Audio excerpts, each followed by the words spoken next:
देखिए, स्वतंत्र ने आपसे वादा किया था कि आपकी समस्या, आपकी बात हुक्मरानों के कानों तक पहुंचाएंगे और हम अपने वादे पर खरे उतर रहे हैं। जी हां, हम लोगों ने दिल्ली के स्कूलों में जो पेरेंट्स को समस्याएं हो रही थी, उनके बच्चों की फीस बढ़ रही थी, उसकी बात मुख्यमंत्री तक पहुंच गई। जी हां, फिर क्या हुआ, आइए देखिए। देखिए, लगातार कुछ स्कूलों से पेरेंट्स मुझसे आके मिल रहे हैं और वो अपनी समस्याएं बता रहे हैं। दैट इज फॉर श्योर, किसी भी स्कूल को ये कतई अधिकार नहीं है कि वो किसी पेरेंट्स को या बच्चों को हैरेस करे, तंग करे या स्कूल से निकालने की धमकी दे या अनॉर्मल फी हाइक करे। इसके लिए नियम, कायदे, कानून है जिनकी अनुपालना जो है वो बहुत जरूरी है। यदि कोई भी स्कूल इस तरीके से करता हुआ पाया जाएगा तो उसको अपने आप भुगतना पड़ेगा। और आज जो मेरे संज्ञान में एक स्कूल की पूरी तकलीफें जो पेरेंट्स को थी वो आई है, हमने उनको नोटिसेस, उन सभी स्कूलों की जिनके बारे में कंप्लेंट आ रही है, आज उन सभी को नोटिसेस इशू किए जा रहे हैं और उनको इसकी जवाबदेही तय करनी पड़ेगी और अदरवाइज भुगतना पड़ेगा। कुछ टाइमलाइन भी तय करी जा रही है? आज हम नोटिसेस दे रहे हैं और उसके बाद में जिस भी स्कूल ने अपनी मनमर्जी चलानी है और पेरेंट्स को या बच्चों को हैरेस करना है तो उनको रिजल्ट खुद ही भुगतने पड़ेंगे। अब आप ये समझिए कि ये बात मुख्यमंत्री तक पहुंच गई है, लेकिन अब सवाल ये उठ रहा है दिल्ली में कि हम कार्रवाई करेंगे से काम नहीं चलेगा। क्यों नहीं आदेश आता है कि भाई बढ़ी हुई फीस को रोक दिया जाए और कोई फीस बढ़ेगी नहीं। अब देखिए कि पेरेंट्स, जो माँ बाप हैं, जो पढ़े लिखे माँ बाप हैं, जो गरीब माँ बाप हैं, वो सब अपना काम धंधा छोड़कर, यानी कि नौकरी में जा रहे हैं। किसी की प्राइवेट नौकरी है जहां पर अगर वो नहीं जाएगा तो उसकी उस दिन की सैलरी कट जाएगी। कोई कुछ अपना काम कर रहा है, वो सब काम धंधा छोड़कर वो लोग स्कूलों के बाहर खड़े हुए हैं और उनकी क्या समस्याएं आ रही हैं, आइए वो भी सुन लीजिए। मेरा नाम सौरभ है और मेरा बच्चा जो है क्लास 11th में है और वो इसको लाइब्रेरी में अरेस्ट करके रख रहे हैं जब से वो स्कूल गया है। और काफ़ी बच्चे जो क्लास 10th के हैं, सभी जो पेरेंट्स यहाँ खड़े हैं, उनके बच्चे जो हैं वो लाइब्रेरी में आज 21वां दिन है जो कि लाइब्रेरी में स्कूल बंद कर देता है क्योंकि उन्होंने उनकी डिमांडेड फ़ी नहीं दी है। तो हमारी ये मांग है कि इस स्कूल को स्कूल कहलाने का अधिकार नहीं है, इसको सरकार को टेक ओवर करना चाहिए क्योंकि बच्चों का यहाँ पे खुलेआम उत्पीड़न हो रहा है। एक चीज बोलना चाहूंगा, जो इन्होंने खुद बोला कि हम 3 साल पैसे नहीं बढ़ा पाए क्योंकि मनीष सिसोदिया जी थे यहाँ पर। मैं किसी पार्टी से बिलोंग नहीं करता, ये उनका कहना है। क्योंकि वो थे, उन्होंने हमें बढ़ाने नहीं दिया। अब वो पार्टी चली गई, अब गलती होगी ना लग रहा है मेरे को। तो मैंने बीजेपी को वोट दे दिया इस बार। अच्छा, एक गलती करे हूँ। रिलैक्सेशन मिला है, पता नहीं क्या मिला है, भगवान जाने क्या मिला है। ये लोगों ने इनके पास भी गए कि हमारे पैसे आप बढ़ाओ, जो आप गवर्नमेंट को फंड दे रहे हो 60,000 करोड़ का जो आपने फंड बनाया है, ये हमें भी शेयर दो इसका। प्राइवेट फंड प्राइवेट को दो, हम लॉस में। ये लोग ये शो कर रहे हैं कि हम लॉस में। अब लग तो रहा है लग तो रहा है कि काश हमने गलती कर दी। ये कहना चाहेंगे कि आप कोई एक्शन लीजिए और कम से कम पेरेंट्स को रिलीफ तो दीजिए। देखिए, हम कोई सरकारी आदमी नहीं है जो हमारी 270% इनकम बढ़ गई। हम सारे व्यापारी छोटे मिडिल क्लास आदमी है। इतनी फीस देना हर एक के बस की बात नहीं है। किसी के घर में एक बच्चा है तो किसी तो देखो बहुत सब पे पड़ रहा है। अब इसके बाद हम आपको मुख्यमंत्री का बयान सुनाते हैं कि मुख्यमंत्री ने कहा कि भाई कार्रवाई होगी, लेकिन लोग पूछ रहे हैं कि भाई कार्रवाई कब होगी, कितने वक्त पे होगी, कब तक वो लोग इंतजार करें और कब तक ऐसी स्थिति होगी। ये कोई साधारण सी बात नहीं है, ये कोई साधारण सा वक्तव्य नहीं है। अगर ऐसा करना है तो कोई नोटिस क्यों नहीं जारी किया जाता कि भाई आप लोग फीस नहीं बढ़ाएंगे।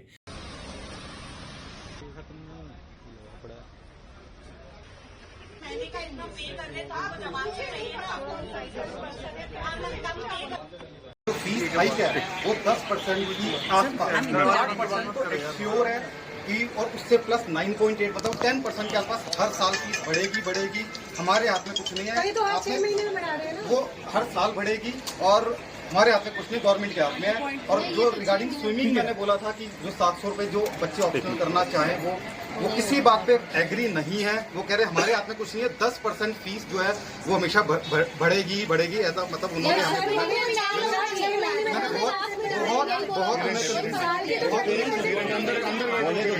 बोला। मैंने उन्हें बहुत कन्विंस करने की कोशिश करी कि इस साल जो है जो उन्होंने 10% की फीस हाइक करी है उसे थोड़ा सा कम कर दे, 2% कर दे, नेक्स्ट ईयर सोचेंगे। नहीं, हमारे हाथ में कुछ नहीं है, जो है गवर्नमेंट के हाथ में है। हम अप्रॉक्स 10% फीस हर साल आने वाले समय में भी बढ़ाएंगे। जो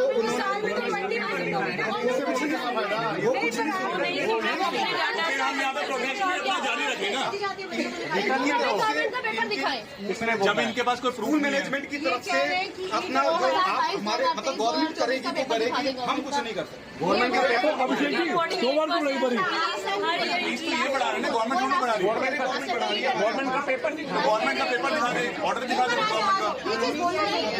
नहीं, डीओई के पेपर। देखिए, मेरा बच्चा जो है बिरला विद्या निकेतन में पढ़ता है और जैसे आपको पता है मतलब इन्होंने 60% से 82% तक फीस बढ़ा दी है।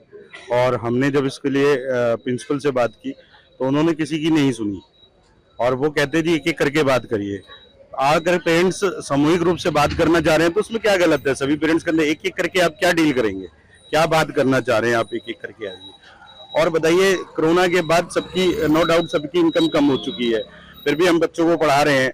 बच्चों को हम किसी तरीके से अपना एडजस्ट करके हस्बैंड वाइफ कमा के किसी तरह हम उसको कर रहे हैं और आप इस तरह हरेसमेंट कर रहे हैं। ये कोई शिक्षा एजुकेशन जो होता है वो राइट्स होता है हर किसी का, और ये जरूरी है कि आप एक नक्सलेट चलाएं, आप इसको एक बिजनेस बनाएं। जबकि सबको पता है जो स्कूलों की जमीनें होती हैं ये सस्ते रेटों पे मिलती हैं, क्योंकि वो कहते हैं हम EWS और कई तरह के बच्चों को हम फ्री में पढ़ाएंगे। ये EWS तो छोड़िए, हम लोग जनरल कैटेगरी के लोग इतने परेशान हैं जो आज फीस नहीं दे पा रहे हैं और हमारी सुनने वाला कोई भी नहीं है। इस बार तो बहुत ज्यादा हो गया है और मनमाने तरीके से फीस बढ़ाई है। पहले 10% 20% बढ़ा देते थे, हम लोग भी सोचते थे चलिए कोई बात नहीं, बच्चे पढ़ाने हैं, कर लेते थे, एडजस्टमेंट कर लेते थे, कोई फर्क नहीं पड़ता था।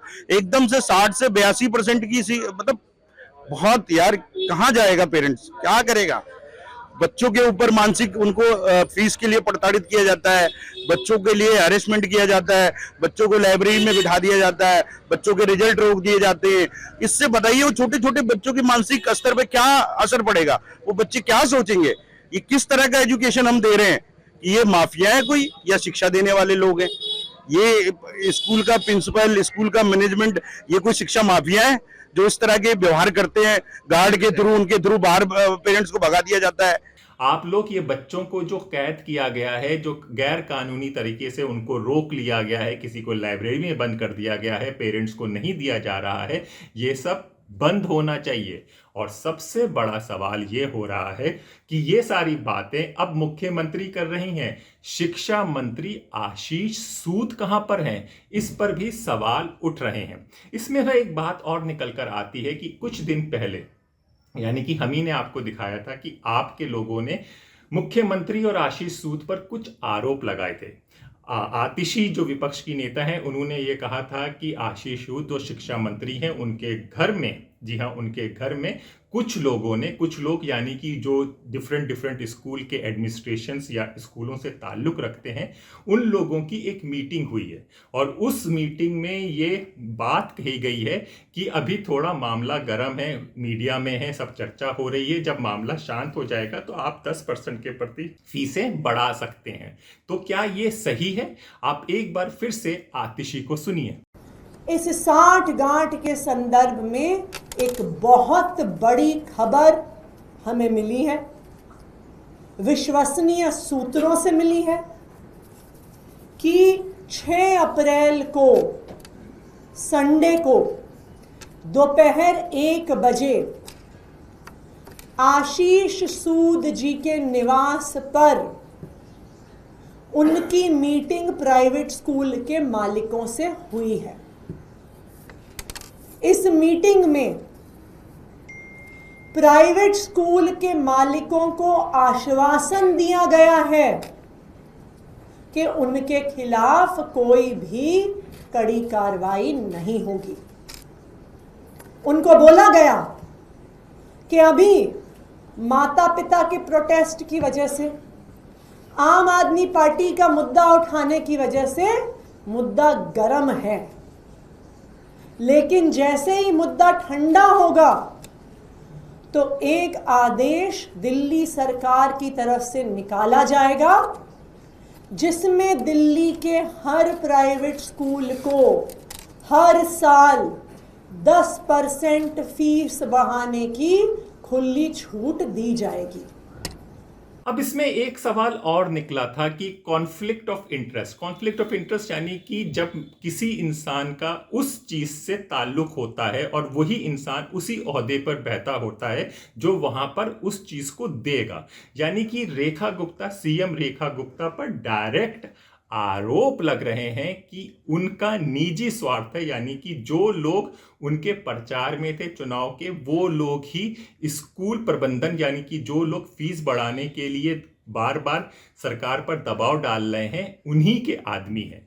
तो आप ये बात भी सुनिए कि मुख्यमंत्री रेखा गुप्ता जी का डायरेक्ट कॉन्फ्लिक्ट ऑफ इंटरेस्ट इस पूरे मामले में नजर आ रहा है। जो व्यक्ति उनके चुनाव में इन्वेस्ट करता है, जो व्यक्ति उनके चुनाव में प्रचार करता है, उनकी कॉन्स्टिट्यूएंसी में प्रचार की जिम्मेदारी संभालता है, वो वही व्यक्ति है जो स्कूलों के अंदर फीस बढ़ाने की एडवोकेसी करता है। उन्हीं की संस्था, उस व्यक्ति की संस्था, उसकी एसोसिएशन, उन्हीं के स्कूलों में फीस लगातार बढ़ाई जा रही है। तो ये सरासर ये नजर आता है कि मुख्यमंत्री जी ने उनके चुनाव में जो इन्वेस्ट किया गया, जो समय लगाया गया, जो प्रचार किया गया, उसके एवज में इस पूरी संस्था, इस एसोसिएशन को यह छूट दे दी है कि आप प्राइवेट स्कूलों के अंदर फीस बढ़ाइए, पेरेंट्स के ऊपर, अभिभावकों के ऊपर जो मर्जी अत्याचार कीजिए, सरकार आपको एक एस्केप रूट प्रोवाइड करा देगी। अगर ये कॉन्फ्लिक्ट ऑफ इंटरेस्ट नहीं है तो हमारा एक सिंपल सा, साधारण सा प्रश्न है रेखा गुप्ता जी के लिए कि अगर ये डायरेक्ट कॉन्फ्लिक्ट ऑफ इंटरेस्ट नहीं है और अगर वो इसमें सीधे तौर पर इन्वॉल्व नहीं है, तो तुरंत एक आदेश जारी करके जितने स्कूलों के अंदर फीस बढ़ाई गई है उसको रिवर्स करें। एक ऐसा आदेश अगर मुख्यमंत्री रेखा गुप्ता जी जारी नहीं करती हैं कि वो फीस बढ़ोतरी तुरंत प्रभाव से निरस्त की जाए, तो इसका सीधा मतलब ये है कि उनका डायरेक्ट कॉन्फ्लिक्ट ऑफ इंटरेस्ट है, वो इस पूरे मामले के अंदर इन्वॉल्व है। और अगर ऐसा मुख्यमंत्री कोई आदेश नहीं करती है तो हम इसको लोगों के बीच लेकर के जाएंगे, इस मुद्दे को आगे लेकर के जाएंगे। और मुझे ये कहने में कोई गुरेज नहीं कि दिल्ली की मुख्यमंत्री के पद पर उनको रहने का कोई अधिकार नहीं है अगर वो दिल्ली के वोटर्स, दिल्ली के अभिभावकों के ऑपोजिट पार्टी के साथ डायरेक्टली इंटरेस्ट में इन्वॉल्व। चिंताजनक बात है, पढ़े लिखे लोग कंधे पे लैपटॉप का बैग लटका के 41 डिग्री गर्मी में प्राइवेट स्कूलों के बाहर धरना दे रहे हैं। 10-10 हज़ार रुपये महीना फीस देने वालों के बच्चों को क्लास नहीं अटेंड करने दे रहे, लाइब्रेरी में बंधक बना के रखा जा रहा है।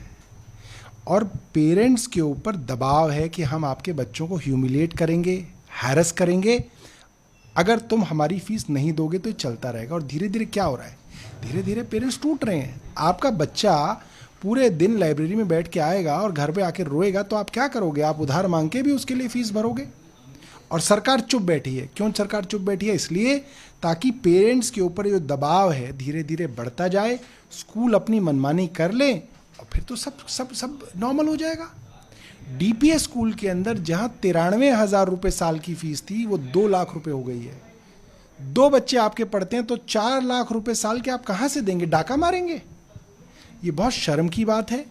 और हमने बताया कि सीधे सीधे भारतीय जनता पार्टी के तार प्राइवेट स्कूल्स एसोसिएशन से जुड़े हुए हैं, प्राइवेट स्कूल्स एसोसिएशन इनके साथ मिली हुई है।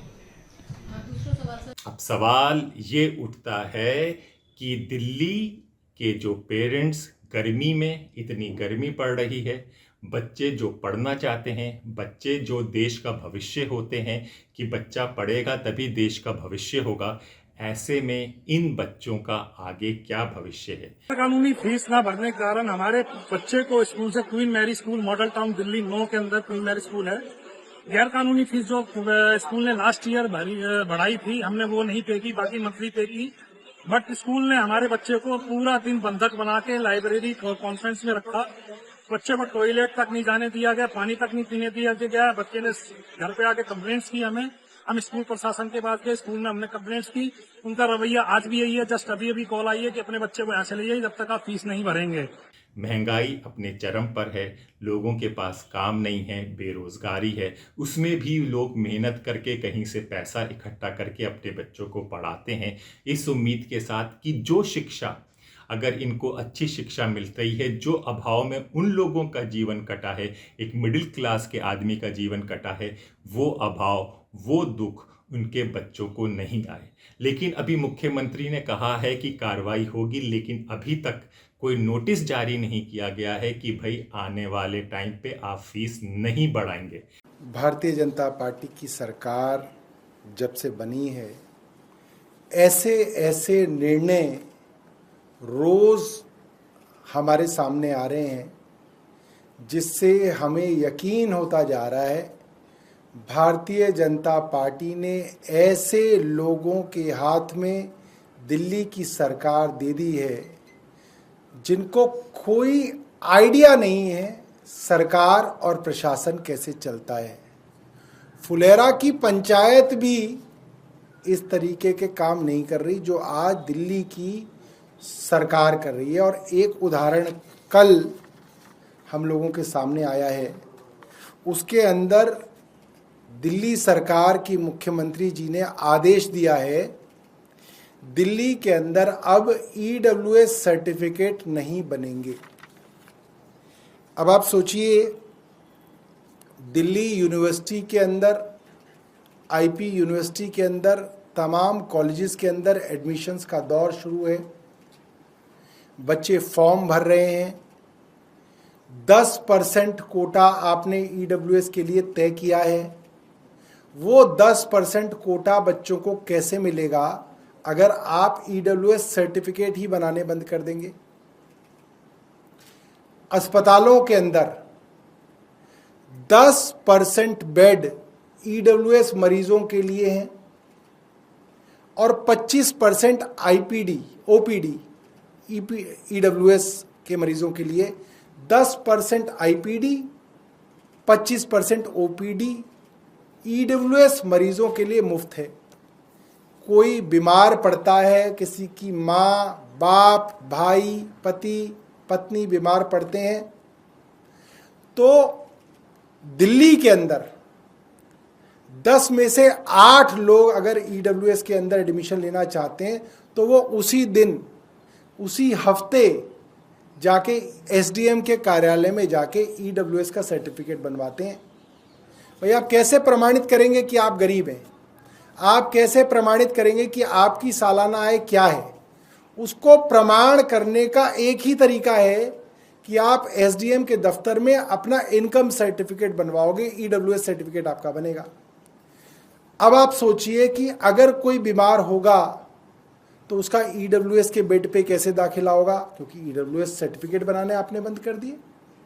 ऐसे में इस तरह की भी बातें आ रही हैं कि जो EWS के बच्चे होते हैं इकोनॉमिक वीकर सेक्शन में, तो उसका सर्टिफिकेट भी बनना बंद हो गया है, ऐसी भी चर्चा हो रही है। ऐसे में अब क्या स्थिति दिल्ली की होगी ये देखना होगा। लेकिन अभी जो स्थिति दिल्ली की है, लोग परेशान हैं, बेहाल हैं। आप स्वतंत्र पे बराबर खबरें देख रहे हैं कि किस तरह से दिल्ली के हालात चल रहे हैं। पेरेंट्स खड़े हुए हैं, पानी की समस्या है, बिजली का कटौती हो रही है, उसमें इतनी धूप में बच्चों को बंद किया जा रहा है स्कूलों में, और उसमें सरकार खामोश है और अभी सिर्फ आश्वासन दिया है। उस स्कूल के साथ क्या हुआ और बाकी स्कूलों के साथ क्या होगा अभी पता नहीं। लेकिन जो भी होगा हम द स्वतंत्र पर आपको बताएंगे, क्योंकि हमने वादा किया है कि हम इसी तरह की पत्रकारिता करेंगे जिसमें आपकी समस्या, आपकी बात की जाए। तो अपने दोस्त हैदराबाद नकवी को इजाज़त दीजिए, फिर होगी मुलाकात एक नए विचार के साथ। तब तक के लिए